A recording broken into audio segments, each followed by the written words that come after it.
미래를 보는 창 JTB. 안녕하세요. JTB 제이입니다. 오늘은 포스트 코로나 시대를 준비하는 세계라는 주제로 진행을 하도록 하겠습니다. 먼저 재정정책 시나리오에 대해서 다시 한번 점검을 해보도록 할게요. 이거는 제가 지난번에 한번 말씀을 드렸을 거예요. 재정정책이라는 거는 일회성으로 절대로 끝나지 않는다. 연속성을 갖는다라고 말씀을 드렸을 겁니다. 보통 큰 위기가 온다면 그게 이유가 어찌됐건 1차적으로 충격 완화를 위한 재정 정책이 진행이 됩니다. 거기에는 여신 프로그램도 있고, 기타 자산 매입도 있고, 이번에 실시했던 긴급 재난 소득도 다 이와 연계된 내용이라고 보시면 되고요. 그리고 충격 완화를 했으면 이제 하단 저지선을 만들어야겠죠. 그래서 하단 방어를 위한 추가 정책이 나오게 되는데 이것도 지금 미국이든지 우리나라든지 여기까지는 나온 상태입니다. 이제 그 다음 단계로 이제 넘어가야 되는데 이게 오늘 우리나라는 이제 발표하기 시작했죠. 땡땡땡은 그러니까 위기입니다. 어떤 위기였던지 간에 일단 이번에는 이제 코로나죠. 포스트 코로나를 위한 각종 지원책이 이제 쏟아지게 됩니다. 2008년을 이제 생각한다면 그때 당시에는 포스트 금융 위기를 위한 이제 각종 지원책이었겠죠. 이번에는 이제 포스트 코로나를 위한 각종 지원책인데 이거는 이제 뒤에서 다시 살펴보도록 할게요. 그리고 여기서 끝나는 게 아닙니다. 이제 이번 위기 이후에 그 상황들을 이제 지원을 한다고 한다면 마지막 단계는 실질적으로 그 위기를 극복을 하고 회복의 조짐이 보일 때 이때 실질적인 효과를 극대화시키기 위한 또 다른 부양책이 나오게 되는 그런 방향으로 가게 됩니다. 그러면서 재정 정책이 이제 한 사이클이 다 마무리가 됩니다. 일단 미국이든지 우리나라든지 2단계까지는 저는 왔다라고 저는 생각을 합니다. 그리고 이제 3단계로 넘어가고 있는 상황. 그렇게 보시면 되고 아직 4단계는 안 나왔어요. 4단계는 아마 하반기에 나올 것 같습니다. 쭉 요약을 한다면 엄청난 돈이 계속 쏟아 부어질 겁니다. 그렇게 이해를 하시면 되고 그리고 포스트 코로나를 위한 각종 지원책 일단 오늘 우리나라에서 발표했던 그 내용을 잠깐 볼게요. 이거는 연합뉴스에서 따온 거고요. 이 표가 나온 그 원문을 포함해서 원문 링크를 제가 영상 하단에 같이 올려드리도록 하겠습니다. 금일 정부가 발표한 그 한국판 뉴딜 초안입니다. 여기서 이제 일단 금액만 볼게요. 대략적으로 40조, 35조, 10조 이 뒤에 거 빼고요. 거의 80조가 넘는 80조에서 90조 가까이 되는 이제 지원책이 나왔는데 그 내용을 보면 일단 기간산업 안정기금 조성 요걸 이제 40조 플러스 알파가 이제 진행이 될 거고요. 여기에는 지금 많은 피해를 입은 항공업계, 해운업계 그리고 그 외에 자동차, 조선 쪽 일반적인 기간 산업들 여기에 이제 40조 플러스 알파가 진행이 될 거고요. 그리고 이제 자영업자들 있잖아요. 힘든 자영업자를 위한 지원책도 있고 거기에 회사채 매입이 추가로 진행이 됩니다. 기존에 이제 100조 원 상당의 금융 안정 패키지가 발표가 되었었어요. 근데 여기에 플러스로 또 진행이 되는 겁니다. 여기 보면은 저신용 등급 포함한 회사채, CP, 단기 사채 매입 여기에 20조 원이 또 플러스가 됐죠. 이 얘기는 지금 많은 사람들이 예상하고 있는 게 뭡니까? 일반적인 특히 개인 투자자들이 예상을 하고 있는 그 사람들은 지금 이런 생각을 가지고 있죠. 일단 지금 우리가 지원되고 있는 그 여신 프로그램이 3개월짜리란 말이에요. 3개월짜리. 이게 끝나면 이제 다 작살날 거다. 그렇게 보고 있습니다. 근데 그게 아니라고 말씀드렸죠. 3개월이 끝나면 연기해주면 됩니다. 연기해주면 돼요. 그거는. 그리고 거기에 플러스로 또 들어오는 겁니다. 그러니까 지금 이 정책들을 보면 또 한 번 우리가 느낄 수 있는 게 뭘까요? 절대로 기업이 망하게 두진 않겠다. 이게 확실하게 지금 나오고 있는 겁니다. 이거는 미국도 마찬가지예요. 미국도 지난 4조 달러에 해당되는 그 여신 프로그램이 추가로 진행이 되는데 그거 끝나면 그대로 놔두지 않을 겁니다. 아마 연기를 하든 추가 대책을 내놓든 할 겁니다. 지금 그 방향으로 이제 다 같이 가고 있는 거고, 우리나라만 이렇게 마음대로 하고 있는 게 아니라는 거 다시 한번 말씀드립니다. 그 외에 뭐 긴급 고용 안정 대책 이런 거는 뭐 당연히 해야 되는 내용들이고요. 그래서 지금 오늘 발표된 이 패키지 때문에 특히 이 기간 산업 관련해서 주식시장이 뜨거웠었죠.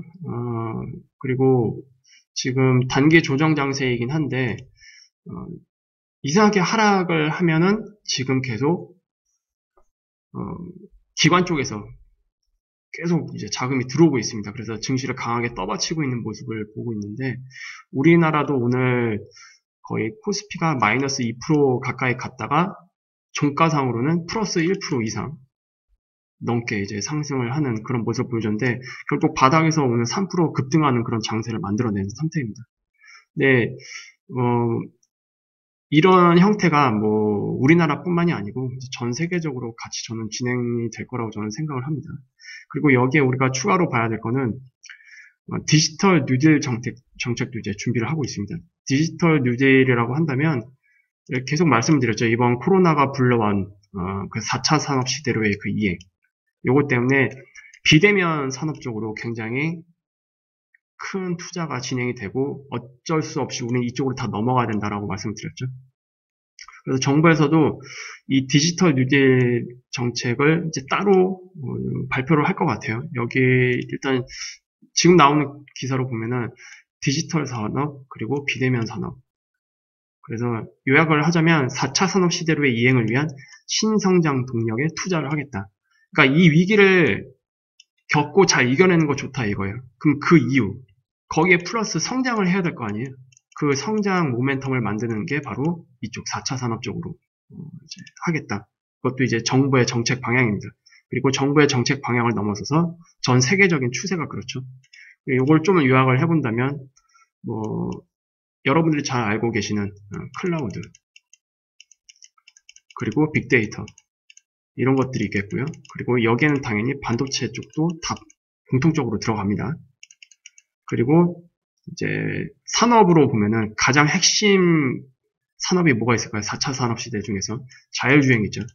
자율주행은 4차 산업 시대의 융합입니다. 융합.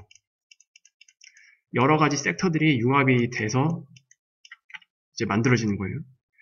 거기에 뭐 자동차 산업도 당연히 포함되겠죠. 자율주행이니까. 그 외에 뭐 디스플레이도 있을 거고요. 그리고 반도체도 있을 거고요. 빅데이터, 클라우드 이런 거까지 뭐 다 포함이 될 겁니다. 그리고 2차 전지 뭐 그런 것 등등. 그래서 이 모든 것들이 그냥 다 신성장 산업이라고 이해를 하시면 될 것 같아요. 그래서 특히 지금 정부에서 밀려고 하는 거는 특히 이 빅데이터 쪽 그리고 클라우드 그리고 이 수면 아래는 반도체가 기본적으로 베이스로 깔려 있습니다. 이런 것들을 잘 체크를 하시면 될 것 같아요. 전 세계적인 트렌드고요. 미국, 중국, 유럽을 포함해서 대부분의 나라들이 이러한 방향으로 지원을 계속할 것으로 예상이 됩니다. 특히 2분기 후반부터 나올 미국 쪽의 정책에 좀 주목을 해야 될 것 같아요. 2분기 후반이라고 한다면 이제 5월 15일 날 경제 재개를 하고 그 이유가 되겠죠. 그래서 6월 전후, 크게는 뭐 7월까지. 이때 아마 대규모 부양책이 또 나올 가능성이 크거든요. 미국 쪽에서. 그래서 그때 어떤 내용인지 그런 것들을 좀 잘 살펴봐야 될 것 같습니다. 그리고 계속 말씀을 드리지만 그 비대면 산업 관련 이쪽 관련으로 기업들의 투자 계획과 움직임을 주목을 하셔야 됩니다. 그래야 전 세계적인 그 트렌드를 알 수가 있거든요. 여기에는 뭐 아마존도 있을 거고요. 뭐 애플 이런 회사들도 다 있을 거고요. 그리고 우리나라 같은 경우에는 삼성전자 이쪽을 잘 주목을 해보시면 될 것 같네요. 그래서 이들 기업들이 어떤 방향으로 움직이는지 이런 것들을 좀 참고를 하시면 될 것 같아요. 그리고 코로나가 불러온 4차 산업 시대로의 급격한 이행 이것이 어떤 식으로 진행이 되는지 계속 주목해 볼 필요가 있는데 제가 지금 이런 사태로 인해서 우리가 대공황으로 가지 않는다라고 말씀드렸습니다. 기술력이 있기 때문이죠. 지금은 예전과 틀리고 바로 대공황으로 갈 수는 없는 상황입니다. 대공황으로 가기 위한 첫 번째 조건은 중앙은행이죠. 중앙은행이 하단에 스펀지를 깔지 않으면 대공황으로 갑니다. 근데 중앙은행이 지금 그렇지 않잖아요. 정반대로 움직이고 있습니다. 1929년에 발생했던 대공황은 중앙은행이 하단을 안 깔아줬어요. 그냥 망하라고 냅뒀습니다. 그냥. 그래서 대공황이 발생을 한 거고요. 지금은 전혀 다른 상황이라는 거. 그래서 중앙은행들의 정책 방향을 잘 보셔야 된다라고 말씀드렸고요. 그리고 지금은 그럼 어떻게 봐야 되느냐. 체질 개선입니다. 체질 개선. 이 4차 산업 시대의 급격한 이행, 주기를 굉장히 앞당겼기 때문에, 이 코로나 때문에. 그래서 결과적으로 산업 구조에도 전반적인 체질 개선이 함께 진행이 된다라고 보시면 됩니다. 지는 해가 있는 반면 떠오르는 해가 있는 거예요. 지는 사업이 있고 떠오르는 산업이 있습니다. 당연히 여기에서 지는 산업, 그리고 쇠퇴하는 산업 당연히 오프라인 쪽이겠죠. 오프라인 쪽. 이쪽은, 여기는 뭐 소매업도 다 포함이 될 겁니다. 이쪽은 점점점 이제 쇠퇴하는 그런 흐름으로 갈 거고. 근데 우리가, 쇠퇴하는 산업만 있는 게 아니죠. 떠오르는 사업도 있습니다. 그쪽 부분에 계속 투자가 진행이 될 거고, 이쪽으로는 오히려 성장이 예상이 됩니다. 그리고 전반적인 우리 그 고용 현황들 있잖아요. 고용도 결국 지는 사업에서 떠오르는 산업으로 전반적인 그 인력 구조의 그 변화가 같이 진행이 되어야 됩니다. 지금 뭐 안 좋은 면만 보면은 뭐 실업자가 늘어나고 있고 막 그렇잖아요. 그럼 그 실업자들이 과연 어느 쪽으로 또 이제 직업을 바꿔야 되는지 그런 것들도 충분히 고민을 해봐야 되는 그런 시점이 아닌가. 우리가 먼 미래를 이제 같이 생각을 했을 때. 그래서 그런 것들을 다 같이 진행이 된다라고 이제 보시면 될 것 같고요. 그래서 여러분들께 제가 말씀을 드리고 싶은 거는, 일단 지금이 심각한 상황이 맞는 건, 누구도 부정할 수는 없습니다. 그리고, 뭐 유가 문제도 그렇고요. 그래서 지금 이게 다 불황이잖아요. 불황 관련이잖아요. 유가 문제만 보더라도. 근데 이게 그대로 쭉 나락으로 떨어지느냐. 절대로 그런 국면이 아니라는 것을 좀 일단 말씀을 드리겠고요. 일단 한번 위기는 지금 찾아왔지만 다시 일어서서 또 가야 될 길은 또 가야 됩니다. 우리 역사 같은 경우에는. 그래서 일단 중앙은행이 지원을 하고 있고 그리고 정부에서 지원을 하고 있고 그렇게 되면 우리는 미친 듯한 나락으로 빠지지는 않을 거예요. 정말로 이런 미친 듯한 나락으로 빠지기 위해서는 중앙은행 자체가 출구 전략을 써야 됩니다. 근데 그 출구 전략을 쓰는 그 트리거가 뭐가 될지는 알 수는 없고 어쨌든 지금은 아니다. 그렇게 이해를 하시면 될 겁니다. 그리고 안 좋은 면도 있고 좋은 면도 있고 지금은 이 두 개를 다 봐야 됩니다. 안 좋은 면만 본다면 대공황만 생각을 하실 거예요. 근데 또 좋은 면만 보면 지나친 실물 경제의 그 악화를 무시하는 형태가 되겠죠. 그래서 지금은 이 두 개 모두를 다 봐야 되는데 우리가 이 위기를 어떻게 잘 극복을 해 나가는지 그리고 극복 이후에 어떻게 성장을 해 나가야 하는지 이 모든 것을 이제 다 체크를 하셔야 될 것 같습니다. 그리고 어쨌든 시장에서는 모든 것들이 다 선반영되고 있죠. 그래서 지금 자금이 몰리는 그 산업군 그곳이 어떤 것인지를 한번 또 체크를 해보셔야 될 것 같고요. 그리고 반대로 자금이 빠지는 쪽, 자금이 이탈되는 그 산업군은 또 어디인지.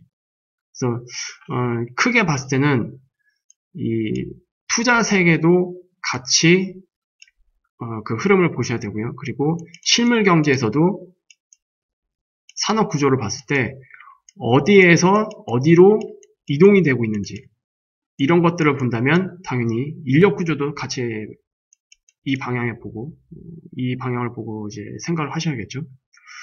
일단 기존에 쇠퇴하는 직업들 쪽에서는 당연히 실업자가 많이 늘어날 수밖에 없습니다. 많이 늘어날 수밖에 없고 반대로 떠오르는 산업 같은 경우에는 인력을 계속 뽑고 있어요. 지금도.